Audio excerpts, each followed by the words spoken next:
Jonas, capítulo 1.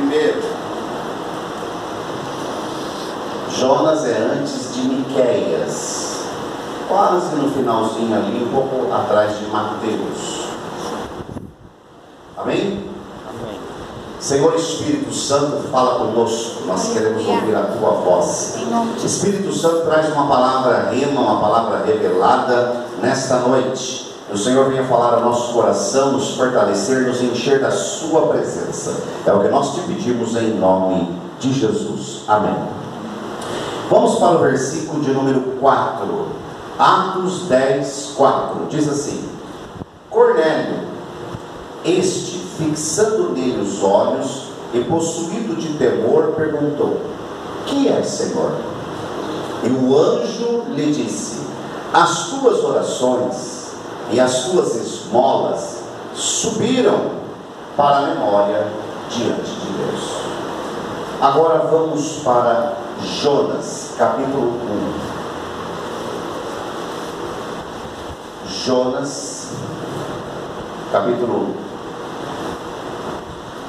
1, versículo 1. Veio a palavra do Senhor a Jonas, filho de Amitai, dizendo: Dispõe-te, vai à grande cidade de Nínive, clama contra ela, porque a sua malícia subiu até mim. Amém? Forças. Glória a Deus. Que o Espírito Santo revele ao seu espírito aquilo que foi revelado ao meu, para que nós possamos crescer através da palavra. Queridos, Pedro, o apóstolo Pedro, estava numa cidade chamada Jope. Anteriormente, ele estava em Lida e foi chamado para ir até Jope, uma cidade portuária. E nessa cidade encontrava-se uma pessoa falecida, cujo nome era Dorcas. Essa mulher chamada Dorcas era uma mulher que fazia boas ações. Ela costurava, era costureira, e ela tinha o costume de ajudar as pessoas mais pobres para que não faltasse nada. E aí ela veio a falecer na cidade de Jope. Pedro estava em Lida, uma cidade próxima. Algumas pessoas vão até Lida, chama Pedro para que Pedro viesse até Jope e fizesse alguma coisa. Pedro então chega à casa daquela mulher, Dorcas, onde ela estava sendo velada, o seu corpo, e ele então pede para que as pessoas saiam e deixem ele só. A Bíblia diz que Pedro, ele ajoelha-se e fala com o Senhor, e logo em seguida ele vai em direção ao corpo da mulher que estava ali, e ele dá uma ordem para o corpo, e ele diz para aquele corpo, para o espírito de Dorcas retornar ao corpo dela, para que ela vivesse novamente. Imediatamente Dorcas abre os olhos e Dorcas volta a viver novamente. Este milagre que aconteceu em Jope despertou a atenção da cidade inteira de Jope. Pedro não conseguiu sair de Jope e ficou ali na casa de um homem chamado Simão, que tinha como trabalho curtir couro. E ali ele ficou por um bom tempo hospedado. Deus é o Deus de milagres. Ainda que algo pareça que é impossível, mas o Deus que eu sirvo, que você serve, ressuscita até os sonhos perdidos. Glória a Deus. Nós cremos num Deus que tem poder. Aleluia. Não é um Deus qualquer, é um Deus poderoso, um Deus forte, um Deus maravilhoso. Ele é considerado como o príncipe da paz. Ele é é aquele que o Isaías lá atrás profetizou, que nasceria um menino, que nasceria um rei, um Deus forte, Pai da eternidade, o príncipe da paz, nasceria de uma virgem. Eu acho que Isaías, ao escrever essa profecia, ele ficou pensando: meu Deus, como poderá alguém nascer de uma virgem? Porque não tinha esse conhecimento. Mas passados-se centenas e centenas de anos, chegou o momento da virgem conceber. E nasceu então Jesus, o Salvador. Aleluia. O único nome debaixo deste sol que dá salvação à humanidade. E a Bíblia é clara, ela disse: dado entre os homens não existe outro nome que possam ser salvos, a não ser Jesus Cristo. Se você orar a Deus dizendo assim: vou orar para São Reinaldo, quem sabe São Reinaldo intercede junto ao Senhor Jesus. Eu vou dizer para você que eu não vou nem ouvir o que você está. Mas se você orar para Jesus direto, com certeza sua oração será ouvida. Glória a Deus. Mas o que eu quero trazer nesta noite é a respeito disso. Será que só a oração é a comunicação com Deus? Será que somente a oração ela é realmente a comunicação direta com Deus? Não. Nossas atitudes também são comunicações com Deus. E você vai ver nesta noite que as atitudes aqui falam direto com o trono de Deus. Vamos lá nesse versículo. Agora eu quero que você volte comigo no capítulo 10. Eu quero ler com você algo tremendo. Morava em Cesareia, no capítulo 10, versículo 1 de Atos. Morava em Cesareia um homem, o nome dele era Cornélio, centurião da corte chamada italiana. Todo centurião tinha debaixo de suas ordens 100 soldados romanos. Então este homem, Cornélio, era um homem de nome. Ele era um homem que tinha debaixo dele 100 soldados. Piedoso e temente a Deus, com toda a sua casa, ele fazia muitas esmolas ao povo e de contínuo orava a Deus. Nós vemos umas características importantes desse homem: piedoso, temente a Deus e de contínuo. Quer dizer, ele orava continuamente, todos os dias ele orava a Deus. Como ele era um prosélito, ou seja, convertido ao judaísmo, ele seguia então a lei de Moisés. Ele orava às 6 da manhã, às 3 da tarde e às 18 horas. Ele era um homem de oração e de contínuo orava a Deus. Este homem, Cornélio, no versículo 3, observou claramente durante uma visão. Ele teve uma visão, e era cerca da hora 9ª do dia. Hora 9ª correspondia às 15 horas da tarde, 3 horas da tarde. Um anjo de Deus se aproximou dele e disse: Cornélio. Este, fixando nele os olhos, possuído de temor, perguntou: que é, Senhor? E o anjo lhe disse: as tuas orações e as tuas esmolas subiram para a memória diante de Deus. Note duas coisas importantes que Deus dá atenção. Primeiro, número 1, nossas orações são ouvidas por Deus. Número 2, nossas atitudes são vistas por Deus. Ele disse assim: suas orações são ouvidas diante de Deus, mas também a sua atitude de dar, ajudar as pessoas pobres, essas atitudes também subiram para diante de Deus. E a Bíblia diz que um memorial existe diante de Deus. Para quê? Para que sejam lembradas as nossas ações e nossas atitudes, porque elas falam por nós.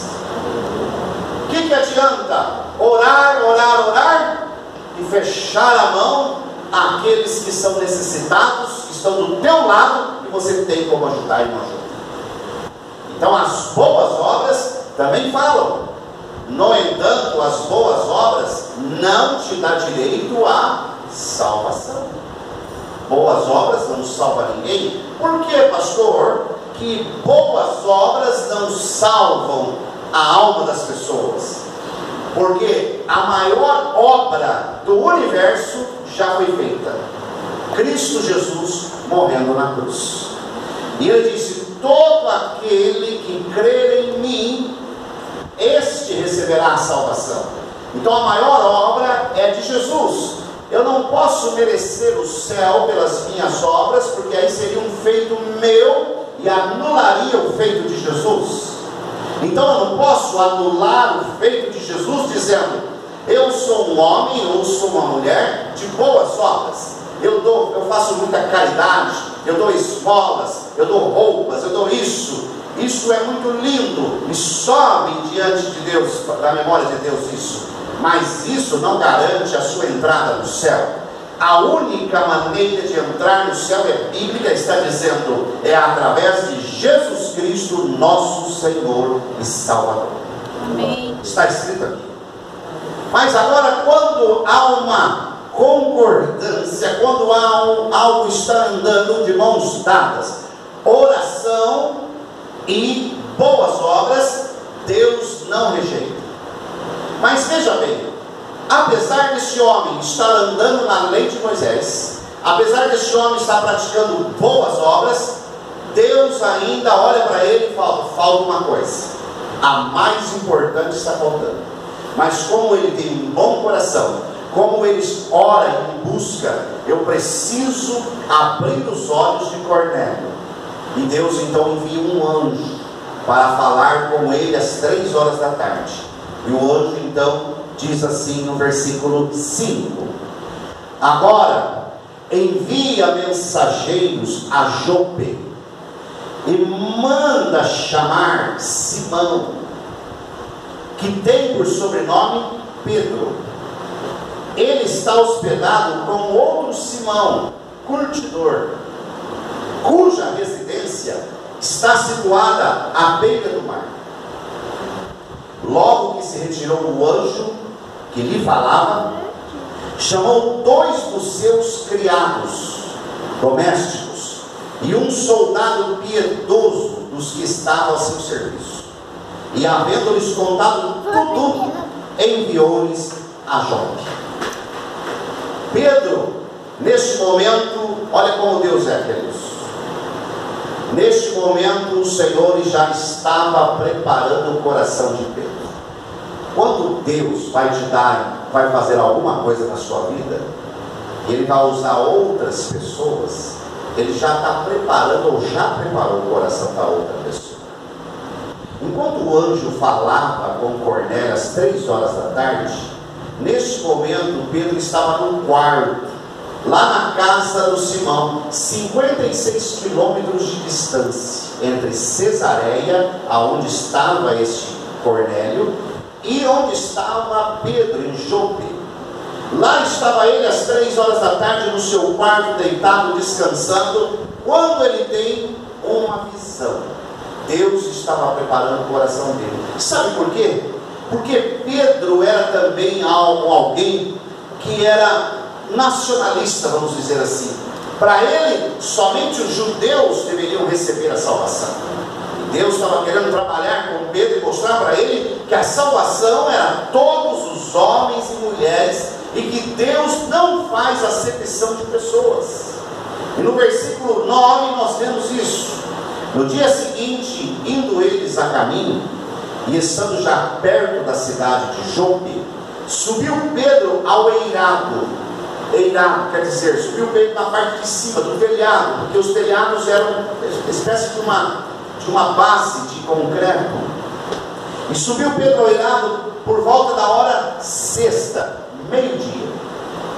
a fim do quê? De orar. Ele foi orar um pouco. Estando com fome, ele quis comer. Mas enquanto lhe preparavam a comida, sobreveio a ele uma visão. Em algumas traduções, um êxtase. Então viu o céu aberto e descendo um objeto, como se fosse um grande lençol descido, o qual era baixado à terra pelas 4 pontas, e contendo toda sorte de quadrúpedes, animais de 4 patas, répteis da terra e aves do céu. E ouviu-se uma voz que se dirigia a ele e disse assim: levanta-te, Pedro, mata e come. Mas Pedro replicou assim: de modo nenhum, Senhor, porque jamais comi coisa alguma comum ou imunda. E segunda vez a voz falou: ao que Deus purificou, não consideres imundo. A voz disse assim: ao que Deus purificou, não considere imundo. E sucedeu isso por 3 vezes, e logo aquele objeto foi recolhido ao céu. Não demorou muito. Aqueles homens que saíram de Cesareia em direção a Jope chegaram e bateram na casa do Simão Curtidor e perguntaram se era ali que estava hospedado um tal de Simão, por sobrenome Pedro. Ele disse: sim, ele está aqui. Pedro então começa a entender a visão que ele teve. Na visão que ele via animais de todos os tipos, e judeus não comem certos tipos de animais. Então Deus estava mostrando para ele que os animais é como se fossem as pessoas. E não torne imundo, ou você não está querendo se relacionar com outras pessoas que não são judeus, mas aquilo que eu purifiquei não se torne imundo. Eu não faço acepção de pessoas quando elas me buscam com um coração. Pedro entendeu a visão. E aqueles homens disseram assim: olha, nosso senhor Cornélio teve uma visão às 3 horas da tarde. Contou a visão. Ele disse assim: fique aqui essa noite, amanhã cedo a gente vai. E então eles, no dia seguinte, cedinho, eles então pegaram a estrada e 56 quilômetros andaram no retorno para Cesareia. Pedro e alguns irmãos judeus foram juntos. Quando chegam na casa de Cornélio, Cornélio já tinha chamado toda a vizinhança. Não estava só ele, a mulher e os filhos, estava um monte de amigos. E Cornélio havia contado para eles a visão, e Cornélio certamente estava ali ansioso pela chegada de Pedro. O coração deles estavam preparados para receber a mensagem do Evangelho. Olha aqui o outro segredo do mundo espiritual. Quando eu vou para a minha igreja, para ouvir a palavra, para louvar o meu Senhor, eu devo ir pensando assim: vou oferecer hoje o melhor louvor para o meu Deus. Amém. Hoje eu vou para ouvir a palavra, e eu sei que Deus vai falar comigo, e eu vou receber o meu milagre nesta noite, no nome de Jesus. Era esse o coração que estava ali pulsando naquele dia.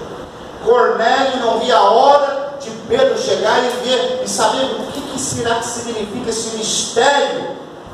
Esse anjo chamou pelo nome este homem deve ser muito importante, ele tem alguma coisa para falar.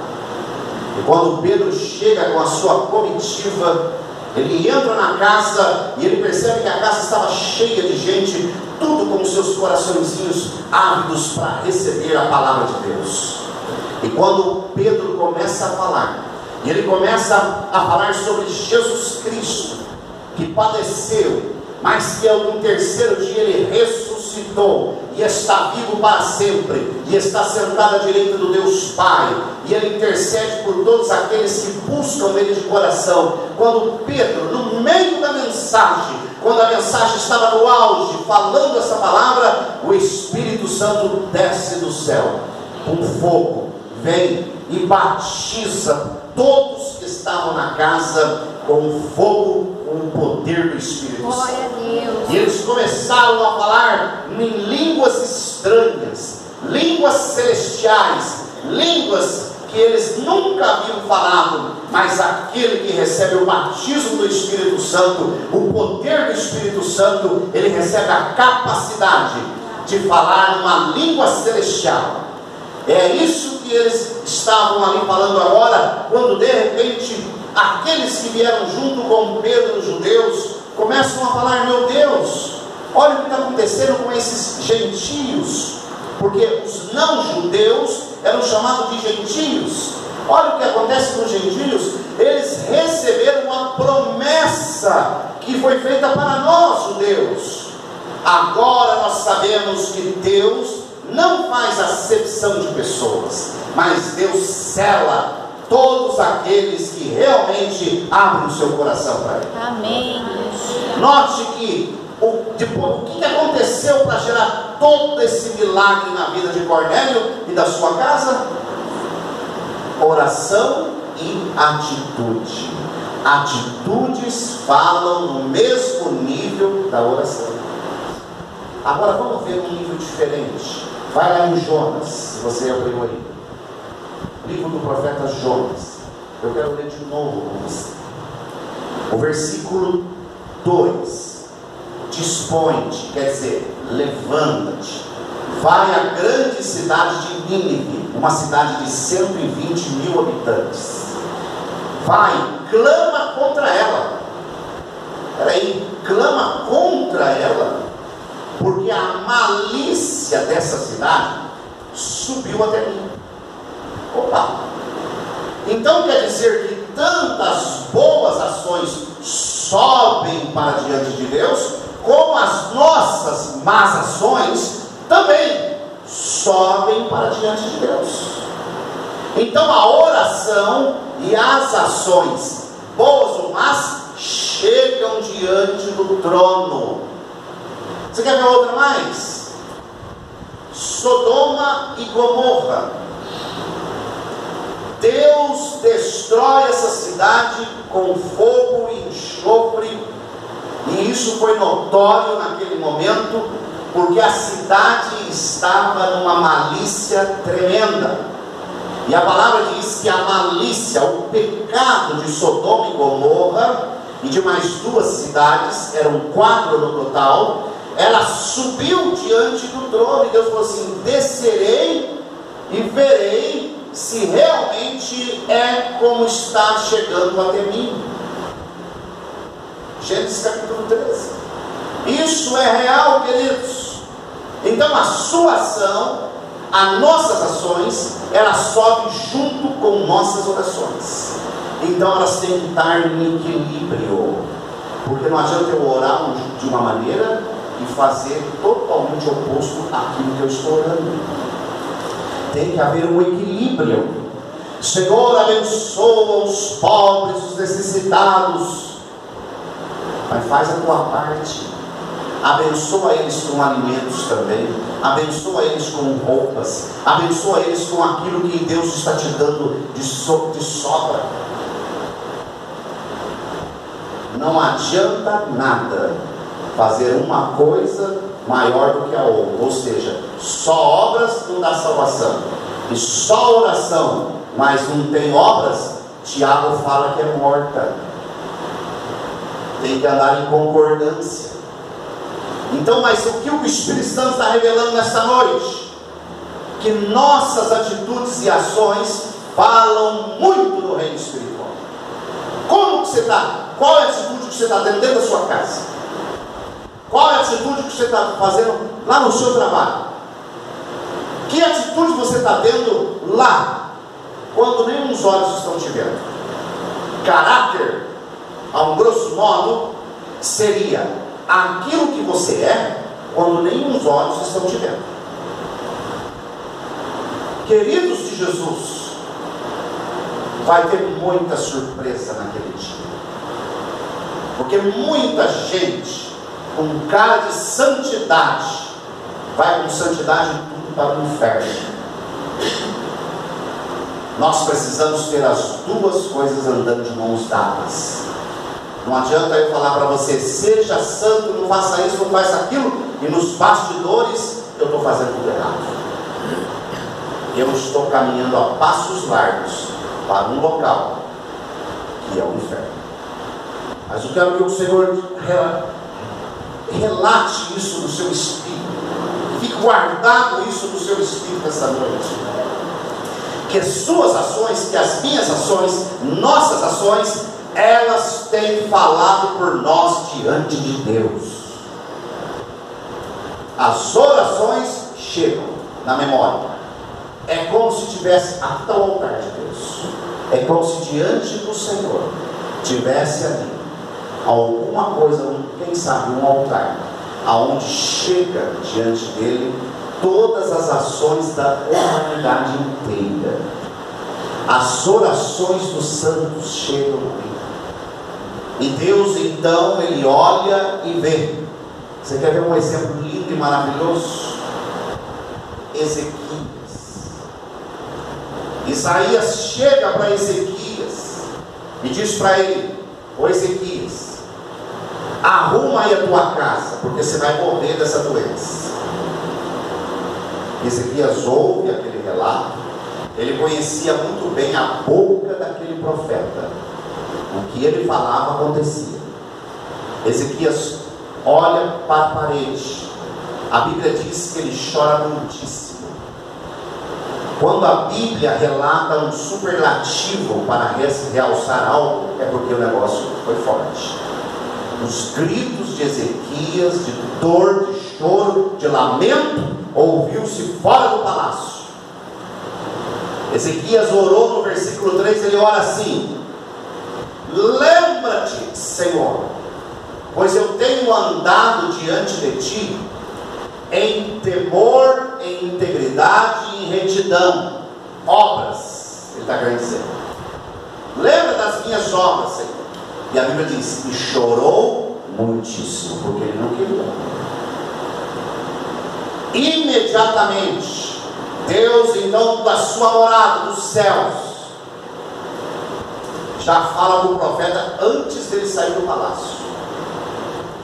Volta lá e diz para o meu príncipe, diz para o rei Ezequias: eu vi as lágrimas, eu ouvi sua oração.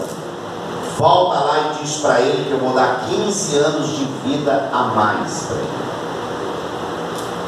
Oh, por que Deus fez isso? Por que Ele conquistou isso? Por que Ele conquista isso? Por causa que ele estava em equilíbrio no reino espiritual. Obras e oração andavam juntos. Ele tinha crédito no banco celestial. E Deus então fala: te darei 15 anos de vida. O único na Bíblia, mencionado na Bíblia, que sabia o ano que ia morrer. Porque no versículo 3, ele faz esta oração. No versículo 21, diz a palavra assim: e Ezequias descansou com os seus pais. Quer dizer, morreu. Do 3 até o 21, são 15 versículos. Ele teve quantos anos de vida? 15 anos de vida. Cada versículo correspondendo a um ano de vida. Deus é Deus e está no controle de tudo. Amém. Ele está no controle da sua vida. Glória a Deus. Ele sabe das suas atitudes. Ele conhece o teu coração. Sabe tudo sobre você. E Ele vai lhe responder conforme as suas atitudes, conforme as suas orações. E é o que nós vamos fazer neste momento. Nós vamos nos levantar agora. Vamos ter uma atitude de reverência agora na presença do Senhor. Vamos ter uma atitude de reverência. Eu não sei como é que está o teu coração. Não sei como é que está a tua vida diante de Deus. Não sei como que você anda. Eu ministrei nessa noite aquilo que Deus trouxe ao meu coração. sai de mim essa responsabilidade e vai para os teus ombros. Daqui para frente é você e Deus. Então nós precisamos agir de acordo com a palavra. Nossas atitudes têm que ser concernentes ao que está escrito aqui. Esta aqui é a nossa Constituição. Precisamos viver segundo o que ela manda. Não adianta crermos na metade dela e a outra metade não. Essa aqui, ela fere a um princípio meu, e ninguém vai mexer nesse lado meu. Desculpe, mas você está perdendo o seu tempo. Ou você obedece ela inteira, ou você não obedece nada. A Bíblia diz: seja o vosso falar sim, sim, não, não. E Apocalipse diz assim: tu não é nem frio e nem quente, és morno. E por o fato de você ser morno, quer dizer, você conhece, mas não cumpre, vomitar-te-ei da minha boca, diz a palavra de Deus. Viu como é sério? Então nós precisamos, nossas atitudes têm que condizer com aquilo que nós pregamos. Amém? Vamos ter agora uma atitude de adoração ao Senhor. Eu quero que você, nesse momento, precisa ser louvor, tá? Eu quero que nesse momento você